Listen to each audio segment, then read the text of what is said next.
যুক্তরাজ্যের হাল ধরলেন স্টারমার। ব্রিটিশ ইতিহাসে প্রথম নারী অর্থমন্ত্রী হলেন র্যাচেল রিভস। বিচারমন্ত্রী আরব বংশোদ্ভূত শাবানা মাহমুদ।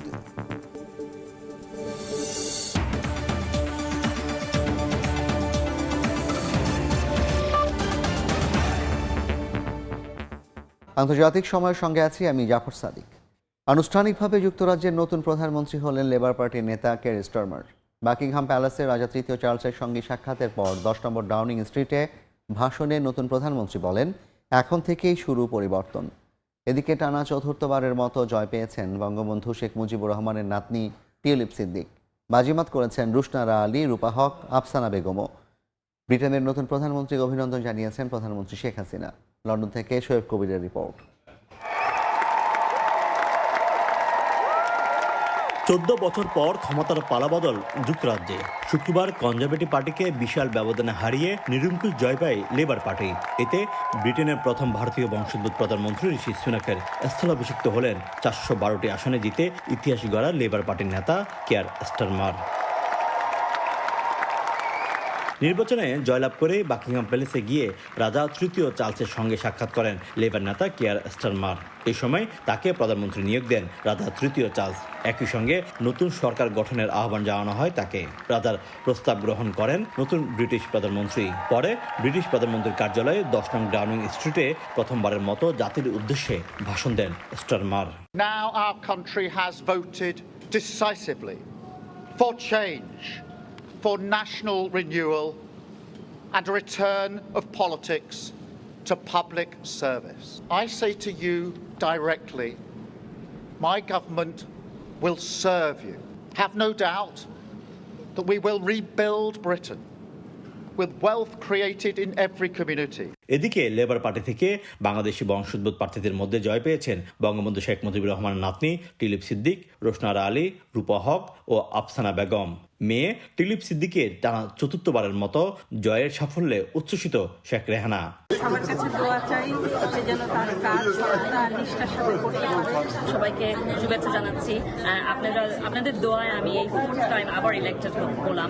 আমাদের বাংলাদেশ সবসময় আমাকে সাপোর্ট করে আর আমি খুব গ্রেটফুল যে এইবার ওনারা আমাকে সাপোর্ট করে। চূড়ান্ত ফলাফল ঘোষণার আগেই নতি স্বীকার করেন ঋষি সুনাক। ভোটের ফলাফলের পরে ব্রিটেনের সাধারণ নির্বাচনে দলের ভরাডুবির দায় নিয়ে দলীয় প্রধানের পদ ছাড়ার ঘোষণা দেন ঋষি সুনাক।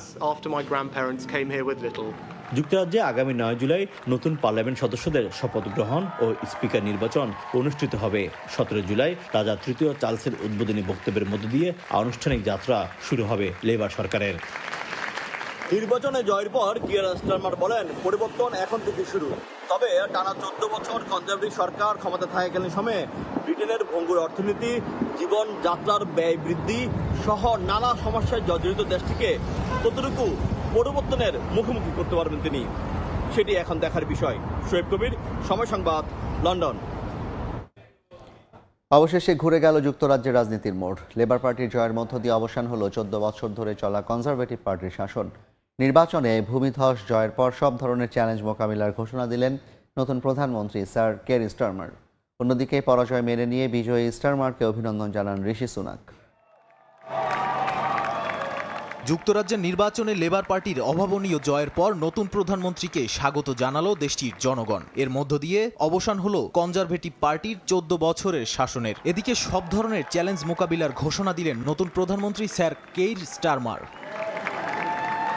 জয়ের পর স্টারমার বলেন, দেশকে আবার নতুনভাবে গড়ে তুলবেন। এটাই নতুন সরকারের প্রধান চ্যালেঞ্জ। তারা জনগণের সমর্থন অর্জন করেছেন, এখন ঐক্যবদ্ধ হয়ে দেশ গড়ার কাজে মনোনিবেশ করতে চান।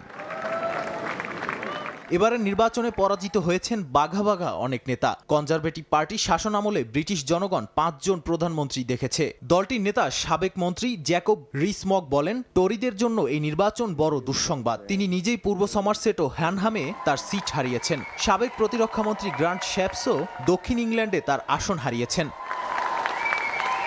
হাউস নেতা পেনি মর্ডান্টো হেরেছেন প্রতিদ্বন্দ্বী প্রার্থীর কাছে। তিনি ঋষি সুনাকের সঙ্গে দলীয় প্রধান হওয়ার জন্য লড়েছিলেন। অর্থমন্ত্রীর মর্যাদায় থাকা চ্যান্সেলর জেরেমি হান্ট সিট না হারালেও কমে গেছে জনপ্রিয়তা। আর ঋষি সুনাক ইয়র্কশায়ারে জিতলেও নির্বাচনে দলের বড় পরাজয় মেনে নিয়েছেন। অন্যদিকে পরাজয় মেনে নিয়ে বিজয়ী স্টারমারকে অভিনন্দন জানান ঋষি সুনাক।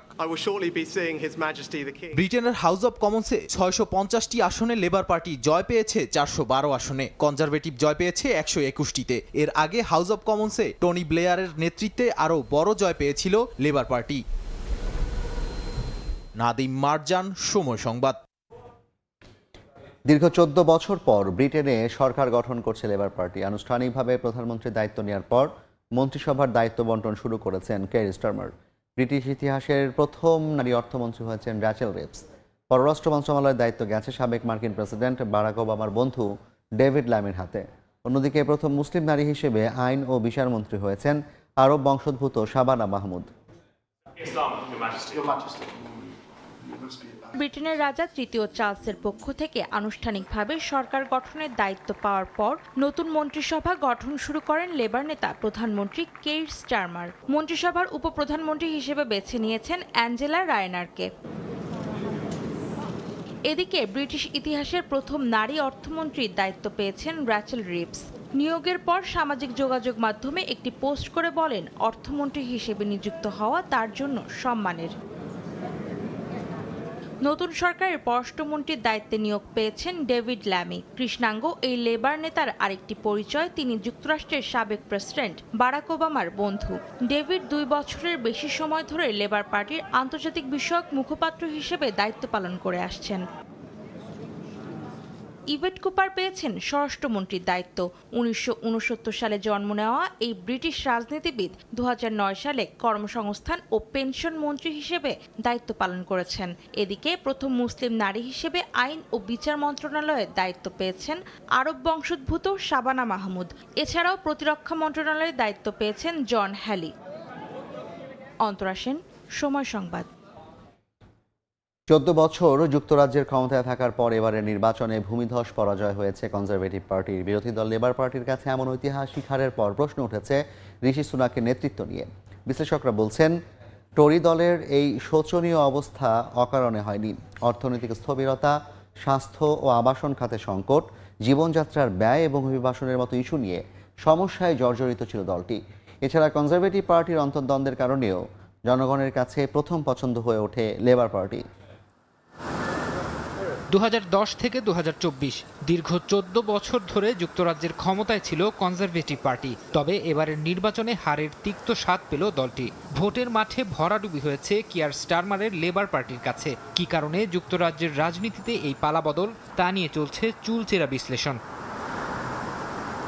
গেল মে মাসের শেষ দিকে আগাম নির্বাচনের ঘোষণা দেন ঋষি সুনাক। মূলত তখনই টরি দলের ভাগ্য নির্ধারিত হয়ে গিয়েছিল। কনজারভেটিভ পার্টির বিদায় ঘণ্টা শুনতে পাচ্ছিলেন অনেকে। বিশ্লেষকরা বলছেন, ব্রিটেনের অর্থনৈতিক স্থবিরতা, স্বাস্থ্য, আবাসন সংকট, জীবনযাত্রার ব্যয়, অভিবাসন ও বৈদেশিক নীতির মতো বিষয়গুলো সুনাকের ভরাডুবির অন্যতম কারণ। নির্বাচনের তারিখ ঘোষণার পর দলকে ভোট দিয়ে জেতানোর জন্য প্রচার করেননি সুনাক। এর পরিবর্তে লেবার পার্টি পার্লামেন্টে এলে কী ধরনের বিপদ হতে পারে তা নিয়েই ছিলেন সরব। অভিযোগ করেন, লেবার পার্টি কর বৃদ্ধি, অর্থনৈতিক উন্নয়ন বাধাগ্রস্ত করা এবং ভূ রাজনৈতিক উদ্বেগের এই মুহূর্তে যুক্তরাজ্যকে আরও ঝুঁকিতে ফেলে দেবে। যদিও সুনাকের এমন কৌশল কোনো কাজে আসেনি। সুনাক ক্ষমতায় থাকার সময় 4 দশকের মধ্যে সবচেয়ে ভয়াবহ মূল্যস্ফীতির সম্মুখীন হতে হয় ব্রিটেনকে। যদিও দেশের অর্থনীতির টালমাটাল সেই পরিস্থিতি কাটিয়ে কিছুটা স্থিতিশীলতা আনতে সক্ষম হন তিনি। যুক্তরাজ্যে সাধারণ নির্বাচন অনুষ্ঠিত হওয়ার আগেই কিছু আশ্রয় প্রার্থীদের রুয়ান্ডায় পাঠিয়ে দেওয়ার প্রতিশ্রুতি দিয়েছিলেন ঋষি সুনাক। প্রধানমন্ত্রী হিসেবে এই নীতিকে অগ্রাধিকার দিয়েছিলেন তিনি। অন্যদিকে লেবার পার্টি প্রতিশ্রুতি দেয় তারা ক্ষমতায় এলে এই পরিকল্পনা বাতিল করা হবে। কিয়ার স্টারমার লেবার পার্টির ইশতেহারের উপর ভিত্তি করে জনগণকে বেশ কয়েকটি প্রতিশ্রুতি দিয়েছিলেন। জানান, ক্ষমতায় এলে তাদের নীতি হবে ব্যবসায়ীপন্থী এবং কর্মী বান্ধব। দেশের অর্থনৈতিক ভারসাম্য ফিরিয়ে আনারও প্রতিশ্রুতি দেয় তার দল। ফরহাদ চৌধুরী, সময় সংবাদ। ইরানের প্রেসিডেন্ট নির্বাচনের দ্বিতীয় দফার ভোট গ্রহণ শেষে চলছে গণনার কাজ। শুক্রবার স্থানীয় সময় সকাল 8টা থেকে শুরু হয়ে ভোট গ্রহণ সন্ধ্যা 6টা পর্যন্ত চলার কথা থাকলেও 3 দফায় 2 ঘন্টা করে বাড়ানো হয় সময়। এতে ভোট শেষ হয় স্থানীয় সময় রাত 12টায়। দ্বিতীয় দফায় ভোট গ্রহণ হয়েছে 58,638টি কেন্দ্রে। ফল গণনা শেষে আজই জানা যাবে কে হচ্ছেন ইরানের পরবর্তী প্রেসিডেন্ট। এদিকে দ্বিতীয় দফার ভোটে সাইদ জালিলির চেয়ে এগিয়ে রয়েছেন সংস্কারপন্থী প্রার্থী মাসুদ পেজেশকিয়ান।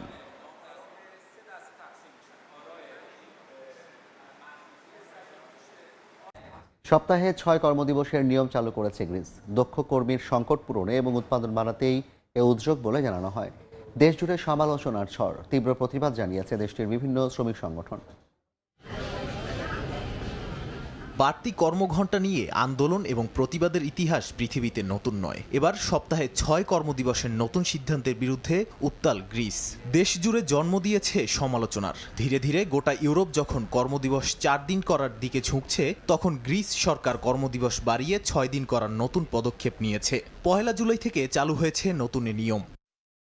বলা হচ্ছে 6 কর্মদিবসের কারণে উৎপাদনশীলতা বাড়বে, পূরণ হবে দক্ষ কর্মীর অভাব। নতুন সিদ্ধান্ত অনুযায়ী বেসরকারি প্রতিষ্ঠানের কর্মচারীদের কাজ করতে হবে সপ্তাহে 48 ঘন্টা, যা আগে ছিল 40 ঘন্টা। কর্মচারীদের থাকবে প্রতিদিন 2 ঘন্টা বাড়তি কাজ করার সুযোগ। তবে পর্যটন এবং খাদ্য সেবা খাতের কর্মীদের জন্য কার্যকর হবে না নতুন নিয়ম। গ্রিসের প্রধানমন্ত্রী কিরিয়াকোস মিচোতাকিস বলেন, এই উদ্যোগের কারণে বেতন বহির্ভূত ওভারটাইম এবং অঘোষিত শ্রম ঘণ্টার সংকট লাঘব হবে। গ্রিসে গত কয়েক বছর ধরে তুলনামূলকভাবে কমছে জনসংখ্যা, দেখা দিয়েছে দক্ষ কর্মীর অভাব। নতুন কর্মদিবসের কারণে সেই সংকট কিছুটা হলেও কেটে যাবে বলে মনে করেন তিনি।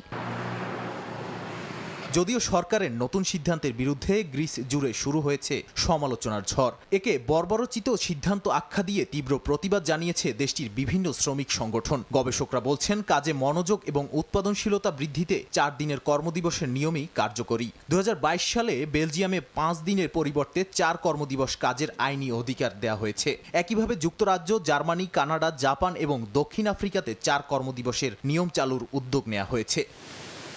নাদিম মারজান, সময় সংবাদ। দেশটির সরকার এ বিষয়ে আইনের খসড়া করতে দায়িত্ব দেওয়া হয়েছে জনশক্তি কর্তৃপক্ষকে। এতে খুশি প্রবাসী বাংলাদেশিরা। কুয়েত থেকে মঈন সুমনের রিপোর্ট। খাদেম ফ্রি নামক ভিসা নিয়ে কুয়েতে এসে অনেকেই মানবতার জীবনযাপন করছেন, আবার অনেকে চড়াই উত্তরায়ের মধ্য দিয়ে নিজের অবস্থান তৈরি করতে সক্ষম হয়েছেন। কুয়েতের আইনে এক মালিকের আকামা নিয়ে অন্য কোথাও কাজ করা আইনত দণ্ডনীয় অপরাধ। অথচ এভাবেই আইনের চোখে ফাঁকি দিয়ে দিনের পর দিন নিজের শ্রম মেধা দিয়ে কাজ করে বিভিন্ন কাজে দক্ষতা অর্জন করে হয়েছেন অভিজ্ঞ কারিগর। তাদের জন্য খুব শীঘ্রই সুযোগ দিতে যাচ্ছে কুয়েত সরকার। দেশটির বিভিন্ন গণমাধ্যমে কিছুদিন থেকে খাদেম ভিসা 20 নম্বর থেকে বেসরকারি খাতে 18 নম্বর শূন্য ভিসায় পরিবর্তন করার সুযোগ দিতে পরিকল্পনা করছে দেশটির সংশ্লিষ্ট মন্ত্রণালয়। কবে থেকে এই সুযোগ দেওয়া হবে নির্দিষ্ট তারিখ না জানলেও এই খবরে আনন্দিত প্রবাসীরা। এতে বিভিন্ন দেশের অভিবাসীদের পাশাপাশি অনেক প্রবাসী বাংলাদেশিরাও উপকৃত হবেন। শূন্য ভিসা হইলে অনেক প্রতিষ্ঠানে কাজ করতে পারবে, বাংলাদেশের রেমিটেন্সও বাড়বে। বাইরে অনেকে কাজ জানে, ভালো ভালো কাজ জানে, ভালো টেকনিশিয়ান আছে, মোবাইল, ইলেকট্রিক বা অন্যান্য যা কিছু আছে সব কিছু মাঝে আগামা ট্রান্সফার করে বৈধভাবে কাজ করতে পারবে। কুয়েতের উপপ্রধানমন্ত্রী শেখ ফাহাদ ইউসুফ সৌদ আল সাবাহের নেতৃত্বে কুয়েতের স্বরাষ্ট্র মন্ত্রণালয়ের উচ্চ পর্যায়ের এক বৈঠকে গৃহকর্মী ভিসা থেকে বেসরকারি খাতে ভিসা স্থানান্তরের উপর নিষেধাজ্ঞা অস্থায়ীভাবে তুলে নেওয়ার জন্য একটি খসড়া আইন প্রস্তুত করতে জনশক্তি কর্তৃপক্ষকে দায়িত্ব দিয়েছেন। মঈন সুমন, সময় সংবাদ, কুয়েত। বিশ্বের প্রথম সাধারণ কাজে ব্যবহারের জন্য মানুষের মতো দেখতে পূর্ণাঙ্গ রোবট বানিয়ে তাক লাগিয়ে দিল চীনের হিউম্যানয়েড রোবোটিক্স ইনোভেশন সেন্টার। বৃহস্পতিবার দেশটির সাংহাইতে অনুষ্ঠিত ওয়ার্ল্ড এআই কনফারেন্স 2024 উন্মোচন করা হয় এই রোবটটি। এটি ভয়েস কমান্ডের মাধ্যমে সব ধরনের কাজ করতে সক্ষম। মঞ্চে সাবলীলভাবে হেঁটে বেড়াচ্ছে প্রায় 6 ফুট লম্বা 80 কেজি ওজনের মানব সদৃশ রোবট। এটি অনায়াসে মালিকের কণ্ঠের নির্দেশনায় করতে পারে সব ধরনের কাজ। বৃহস্পতিবার চীনের সাংহাইতে অনুষ্ঠিত ওয়ার্ল্ড এআই কনফারেন্স 2024 উন্মোচন করা হয় এই রোবটটি। হেলদি লুং নামের রোবটটির নির্মাতা সাংহাই ভিত্তিক জাতীয় এবং স্থানীয় সহনির্মাতা হিউম্যানয়েড রোবোটিক্স ইনোভেশন সেন্টার দ্বারা তৈরি করা হয়েছে। এটি মানুষের মতো যে কোনো স্থানে নিজের ভারসাম্য বজায় রেখে হাঁটাচলা করতে সক্ষম বলে দাবি নির্মাতা প্রতিষ্ঠান হিউম্যানয়েড রোবোটিক ইনোভেশন সেন্টারের। এছাড়া সামনে যে কোনো বাধা আসলে নিজেকে সামলেও নিতে পারবে। এরই মধ্যে রোবটের বুদ্ধিমত্তাকে বাড়াতে প্রশিক্ষণ কর্মশালার ব্যবস্থা করেছে প্রতিষ্ঠানটি। তারা জানায় আগামী 5 থেকে 10 বছর পরে এটি আরও উন্নত এবং শক্তিশালী হবে। গৃহস্থালির এবং কর্মক্ষেত্রের কার্য সম্পাদন করতে পারবে রোবটটি। চলতি বছর 4 দিনের ওয়ার্ল্ড এআই কনফারেন্সে টেসলা এবং মাইক্রোসফটের মতো বিশ্বের বড় বড় সব টেক প্রতিষ্ঠান অংশগ্রহণ করে। নাদিম মারজান, সময় সংবাদ। এই ছিল আন্তর্জাতিক সময় সংবাদের সঙ্গে থাকবেন সহকর্মী শায়লা রহমান ইমা। ধন্যবাদ জাফর। সময় সংবাদ নিয়ে ফিরছি কিছুক্ষণ পর, সঙ্গেই থাকুন সময়ের।